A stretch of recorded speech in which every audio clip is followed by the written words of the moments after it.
The Man-Eater of Belkhera by A.I.R. Glasfurd. Recording by Apratim Viraj Singh. Hidden away in a corner of the little-known province of A.I.R. and about 100 miles due west of the capital of the central provinces lies the little station of Jangalipur. Lying in the terai of the Satpura mountains, Jangalipur faces the steep, wall-like ramparts of this range of hills at a distance of some 5 miles.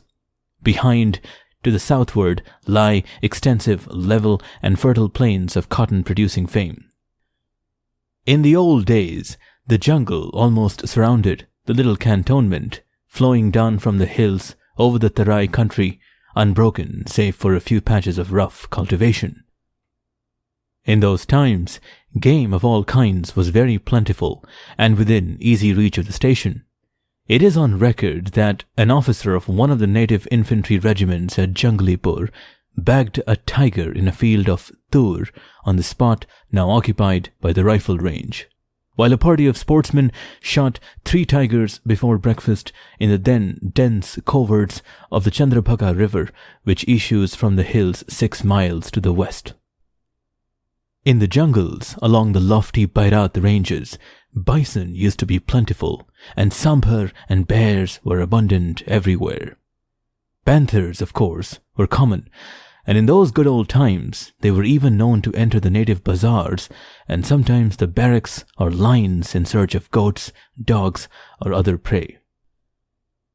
Time has, of course, altered all of this, its effects being felt even in an out-of-the-way place like Jangalipur, and much of the charm of its situation has in consequence departed. The ploughshare has bitten deeply into the once jungle-smothered lands. Roads have opened up the erstwhile impenetrable depths of the Mailghat, as the hilly forest region lying within the Satpura range is called. Improvements in firearms have thrown a large quantity of muzzle-loading muskets in the way of the natives of those tracts, and game has greatly diminished in numbers. However, when I was quartered at this queer little old-fashioned station some years ago, there was still a fair amount of shikar to be had, if one cared to work pretty hard for it, and had sufficient patience to put up with a somewhat disheartening proportion of blank days. In this connection, I refer to big game, antelope, chinkara, and such smaller game were really plentiful and not difficult to get at. I will, however, pass over a description of the sport obtainable in the vicinity of little Jangalipur, confining myself to the story of the Belkhera man-eater, a recital of whose misdeeds and bold ferocity may prove more interesting. It is an accepted fact that a large number of man-eaters in A.I.R. and the Deccan are panthers. Nobody who has even a short experience of panthers and tigers will deny that the former animal is the more dangerous of the two. The tiger is, as a rule, a gentleman. The panther, on the other hand, is a bounder. The tiger is not infrequently a blunderer, but a panther, or Felis pardus, knows exactly how to combine the two attributes of dashing pluck and almost unerring discretion, which are his by inheritance.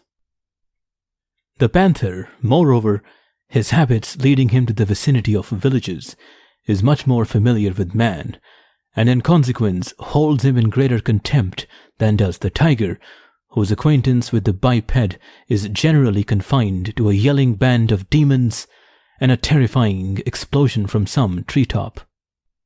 It is therefore not surprising to find that, where their numbers are nearly equal, the spotted cat is a greater connoisseur of human flesh than is his striped congener. During the time that I was a resident of Jangalipur, there was usually one man-eater at least at his fell work in the Mailghat and surrounding hilly districts, and he was pretty certain to be a panther. A favorite ground for these operations was the low, hilly country bordering the Tapti River, whence the attack would be conducted, and toll taken in the small Korku villages situated on the rich and cultivated strips of alluvial land on its banks. One such man-killer was credited with a bag of 27 victims, including a misguided native shikari who sat up for him in a tree, but was, in his turn, cleverly stalked. All that his friends found of this unfortunate were the soles of his feet and a coil of blood-stained hair. At last, this dreaded marauder was shot by a plucky little Korkuni as it was dragging her husband out of his hut in a field at night. In the neighborhood of a hill village named Asalwara, not far from the old fort of Narnala, another man-eating panther made his appearance, and after 8 grass cutters, members of a gang who had come up from the plains to ply their trade, had been mysteriously made away with, he was wounded by a brother officer of mine and disappeared. From this, it was concluded that he had died of his wound. However, the man-killing began not long afterwards on the banks of the Tapti River once again. From my own observations, I have formed a theory that, unlike the tiger, who once a man-eater is often always a man-eater, the panther, with his superior cunning, is not so incautious as to enter on such a career in too exclusive a manner. He probably exercises the greatest circumspection in choosing his human victims, only taking advantage of them when satisfied by patient observation that he can do so with comparative impunity, and spreading his depredations in the human line over wide areas. Between times he must, therefore, fall back on his normal habits, feeding on jungle pigs, village goats, and cattle. These habits, it is probably, which make it so difficult to tell whether the real offender has been brought to book.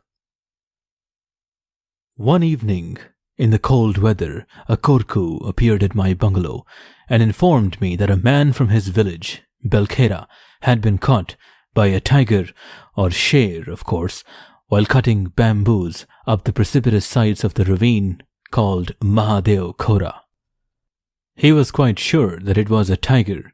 He had seen it looking at him from some rocks, and its pug marks were so big, he spread out his hands as he spoke, and so I was equally certain that it could also be a panther. Belkhera is a small Korku village 4 miles from Jangalipur, and at the foot of the hills. It is situated on the banks of a large nala that runs up for nearly 4 miles into the heart of the mountains. At the far end of this long, deep glen is the aforesaid Mahadeo Khora, or ravine. Nothing, therefore, could be attempted that night, especially as there was no moon. Next morning, however, I rode out to Belkhera before it was light, and the first streaks of dawn found us halfway up its long glen. It was bitterly cold, and the deep-sunk valley was drenched in heavy dew. The little jungle track lay alternately over the trap boulders of the shrunken stream and through long patches of red rausa grass. To the right and left, the hillsides soared almost sheerly up, clothed with bamboo thickets and thickly dotted with innumerable salai trees, which at this season were shedding their autumnal tinted leaves. High over the surrounding spurs, the curious pyramid-shaped peak of the Chor Pahar, or Robber's Hill, jutted into the sky. Further on, rising to a height of about 3,500 feet, were the twin hilltops of Chakra, and under them lay the precipice-girdled Mahadeo Khora. It was here that the panther had seized the woodcutter on the previous day. At last, we arrived at this ravine. The scene of the tragedy was pointed out, and I crept quietly forward to reconnoiter the spot. It was possible that the panther might still be near his victim's body. The unfortunate man had been seized and strangled, without so much as a cry escaping him, while engaged in chopping male bamboos out of a small thicket of these plants, and his body appeared by the tracks to have been dragged along the hillside into the bed of the steeply falling ravine, and then carried further up it. We now arrived at a place over which pours a little cascade during the rainy season, and here the tracks ceased. I had ascended this ravine once before, and was therefore able to make a guess at the most likely place for the panther to lie up in. This was a deep pocket in the smooth-worn rocks over which hung the roots of an old banyan tree that clung to the cliffside higher up, sheltering a small pool of stagnant rainwater. Wearing cotton-soled stocking boots as I was, there was little difficulty in climbing up to the spot without a sound, and slipping back the cartridges into the breech of my rifle, I crawled forward and peered round the corner. The place was deserted, and not a sound disturbed the silence, except the rustle of some dried leaves as a small brown squirrel ran up the rocks. The green scum on the surface of the water had been disturbed, however, and the rock at its edge had been freshly wetted. I was proceeding to examine this when a stone fell from the cliffs upstream, and an exclamation from one of the Korkus caused me to glance up. A large panther was in the act of clambering up another dry waterfall. He clung to the line-encrusted rock just at the top and was glancing back before springing out of sight beyond it. At this moment, I fired. The brute slipped, recovered, clung again, and an instant later disappeared before a second shot could be put in. We had a difficult climb out of the ravine, but I felt sure I had hit the panther, and that I should find him not far away. And at last we stood looking down on the spot where he had clung and disappeared. With due precautions, this place was examined, and further on, a few drops of blood were found. They led us up and onto a little game path, continued here and there for about 100 yards, and then failed. 2 hours afterwards, we gave up the search in despair and returned to the pool. There, neatly tucked away in the knotted roots of the banyan tree, were the remains of the miserable woodcutter. All his clothes had been stripped off him, and the legs, backs of the thighs, and all soft parts having been eaten and torn away, the corpse presented the most ghastly appearance. The head was stiffly bent backwards, the teeth projected in a frightful grin. Even in life, the poor Korku is no beauty. The throat of this poor creature bore marks of extra ferocious treatment, and was simply covered with deep, gaping wounds. A peculiar feature of his injuries was that he had been partially scalped. As may be imagined, I lost little time in getting away from this dreadful spectacle. That afternoon, I returned with a number of men and very thoroughly beat the surrounding ravines and jungle, but with no greater success. It could only be hoped, therefore, that the man-eater had taken himself off to die in some distant spot. Part 2. Almost exactly 1 year subsequent to the above events, I was again informed of a human kill near the ill-fated village of Belkhera. This time, the victim was an old woman.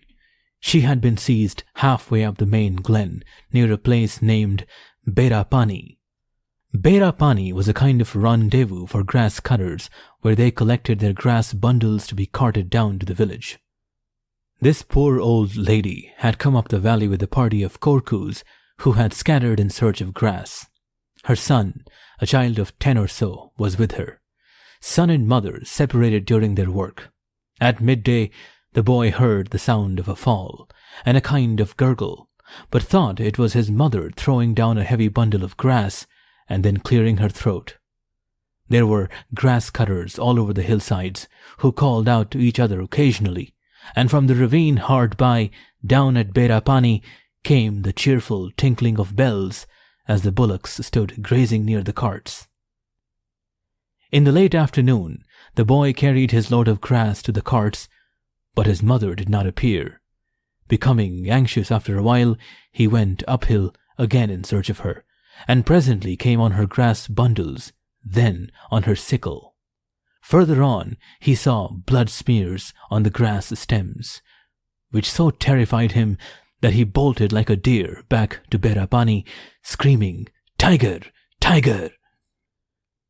In a moment, the cry had spread to the grass cutters yet on the hill, who rushed huddling together, and were shortly afterwards chattering and gesticulating round the motherless boy.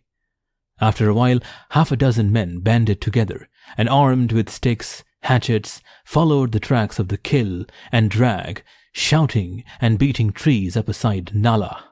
First, they came on the woman's sari, then on the body itself, one leg eaten. The panther was slinking off uphill, having been actually seated tearing at his prey when disturbed.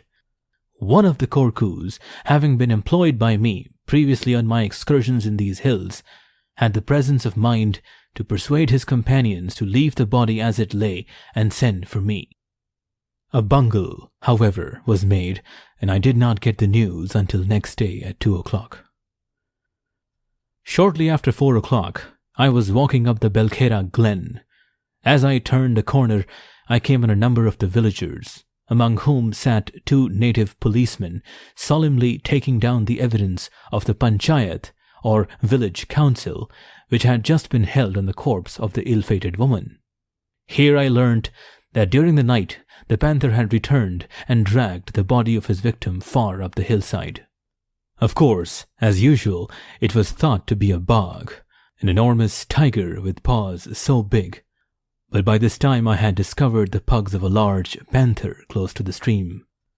After a talk, in order to discover how the land lay, my Pathan orderly and I, led by a guide, proceeded to climb the hill, followed by men with kulharis, or small hatchets, and rope.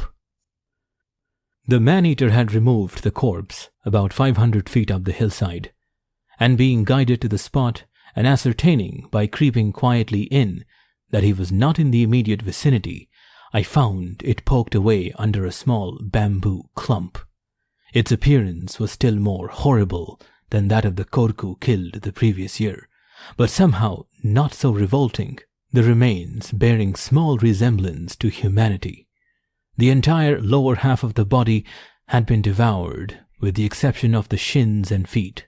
The knee joints had been crunched apart like the knuckle bones of a chicken, and lay twisted out of all semblance to human shape.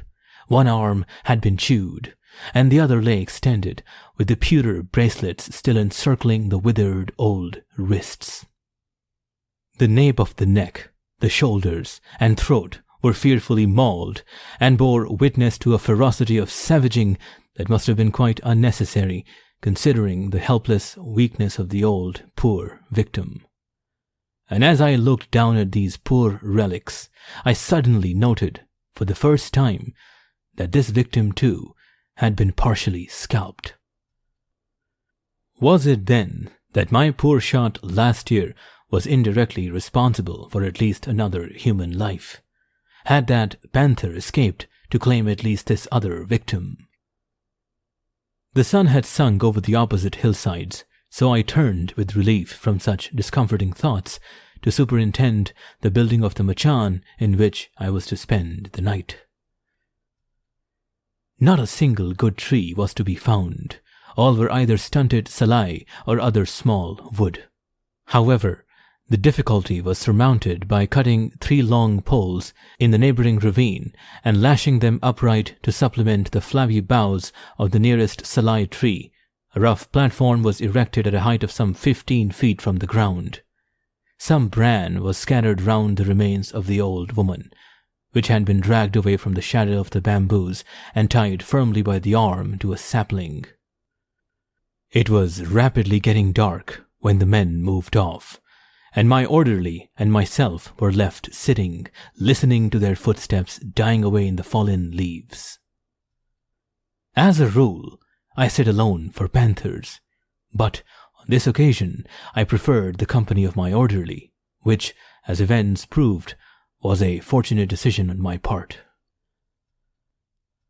It was a dark night, and that is to say, we should have no moon until about 4 in the morning, and then only a thin and waning sickle. I had fitted my night sight to my gun, in which I had placed a couple of cartridges loaded with slugs. This night sight consisted of an ordinary visiting card into the end of which a V-shaped cut had been made.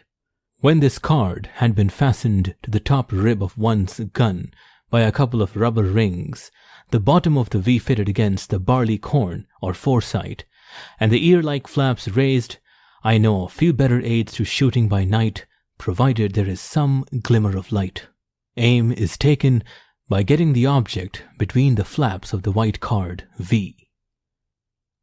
My orderly and I got into our great coats and rugs, for it was to be a cold night, and settled into the semblance of two stone figures.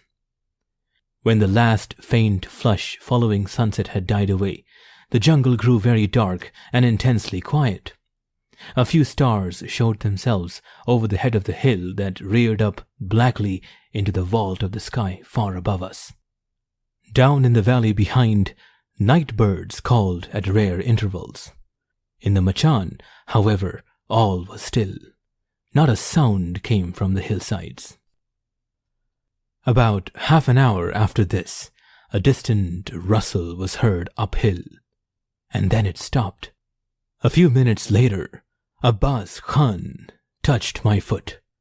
Some heavy animal was coming quite boldly down the hillside.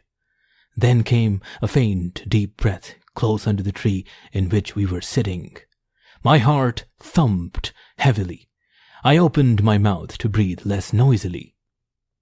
There was something moving stealthily near the foot of our tree, but only the faintest of sounds came when a stone turned slowly. We were right between the animal and the spot where the corpse lay bound to its sapling. Would it pass under us and give me a chance on the patch of bran? Hours seemed to pass. A stick cracked in quite another direction on the other side of the grisly kill. Very slowly I turned myself in that direction and strained my eyes on the faintly yellow strip of bran with that misshapen dark blotch in the center of it. All movement appeared to have ceased.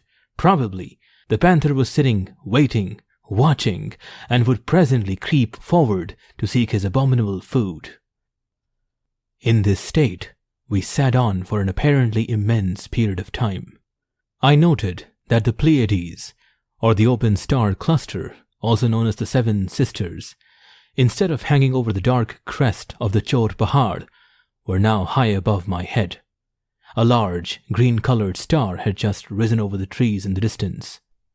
I slipped a supporting hand under my doubled-up and aching knee, and gently altered its position and sat on patiently. Was the corpse down there moving? No. Yes, it was, though. How beastly! As I intently watched it, it seemed to roll over. I could, in my fancy, see its dull white eyes gleaming in the starlight, the head raised despairingly to watch, helplessly, the approach of its destroyer.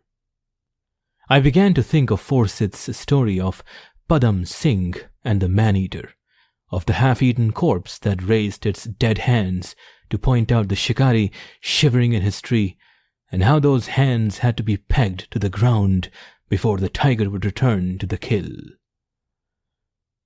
A small sound, as of tiny teeth, made itself audible in the stillness of the night, a little champing of minute jaws, and then a little squeak, and the eating ceased. Some mongoose or jungle cat was at the corpse. With a shudder of disgust, I turned slowly back to my original position. Very faint noises came and went in the surrounding jungle. Some dried twig or falling leaf to the ground would set the pulses beating expectantly. I was awaiting a creeping object to show itself on the light-colored patch of bran. Would it come? Was that a slight, dragging sound in the grass? The beast that had come down the hillside must have been the panther.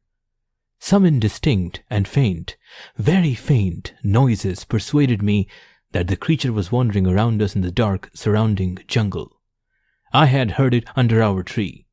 Perhaps it was sitting somewhere near, watching, feline fashion, ere crawling up to complete its meal.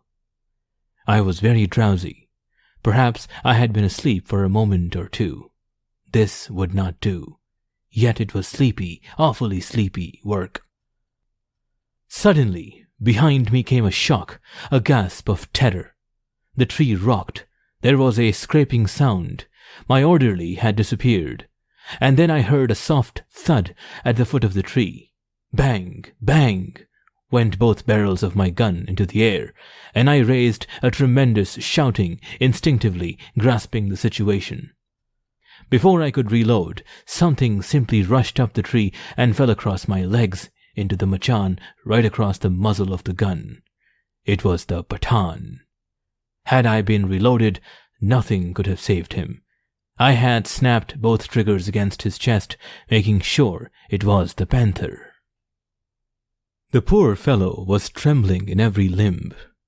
For a few moments we were both too dazed to speak, but I had reloaded the gun and shoved my loaded rifle into his hands, and we sat facing the only accessible side of the machan.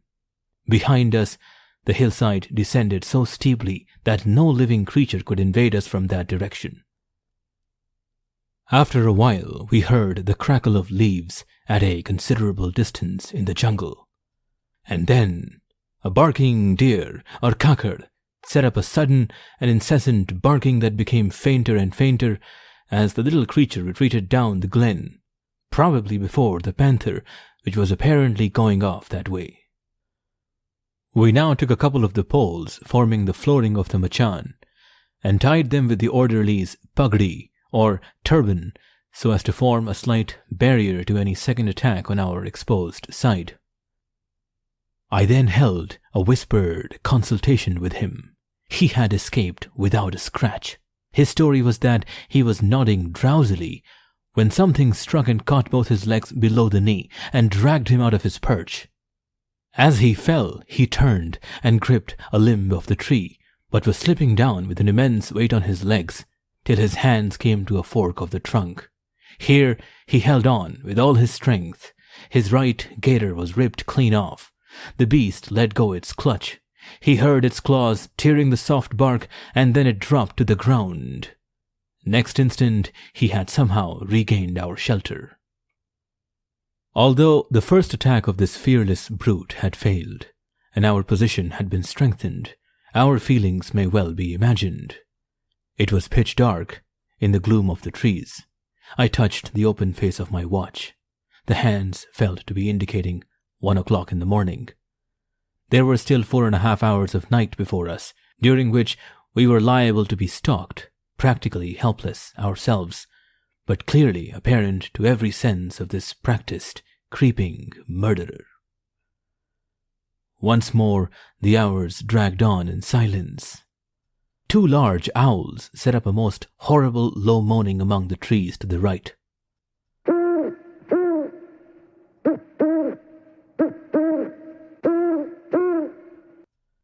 The air became damp and very cold. Morning could not be far off. A faint breeze rustled the treetops, and some bamboos creaked uneasily. Until now, not a sound had been heard to indicate the return of the panther, but at last I fancied that the faintest sound of breathing had been borne to my ears. Every sense was instantly at acutest tension. My orderly was breathing through his nose. I leant slowly back, and pressing his knee, uttered a faint shh. The topmost branches of a neighboring salai tree quivered. Was it the wind? No, the air was now quite still. There was something shaking that tree. Its branches moved again, just the tips that were outlined against the faintly luminous sky. What with the cold and the suspense, I seemed to be shaking the whole machan. My throat was painfully dry, and the effort to swallow made a fearful noise. I wanted to cough. Something whitish or greyish seemed to be climbing close to the trunk of the salai tree. It moved.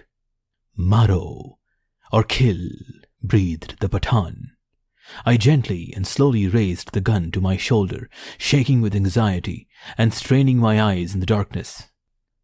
But nothing could now be seen. It must have been imagination. The tree quivered again. A faintly whitish patch was very, very slowly elongating itself and becoming more distinct. I got it well between the ears of my night sight, and bang! As the sound of the shot went rolling and reverberating through the hills, something sprang lightly off through the grass. Dawn was now surely breaking through. Objects stood out more distinctly, and the faintest greenish hue appeared in the eastern sky. The dark outline of the old woman's cadaver became clearer. Its upraised hand with the stiffened fingers seemed stretched out in mute appeal against the indignity of the cord that bound it to the tree. Just a hand, a glistening, bedewed head and trunk, and lower down,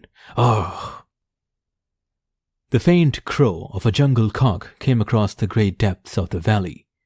Dawn had come, and the man-eater had escaped again.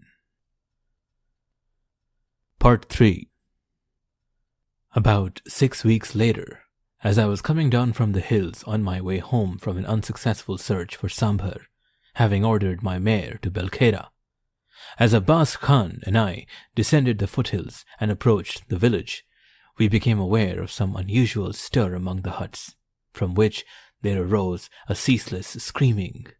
Some death, no doubt.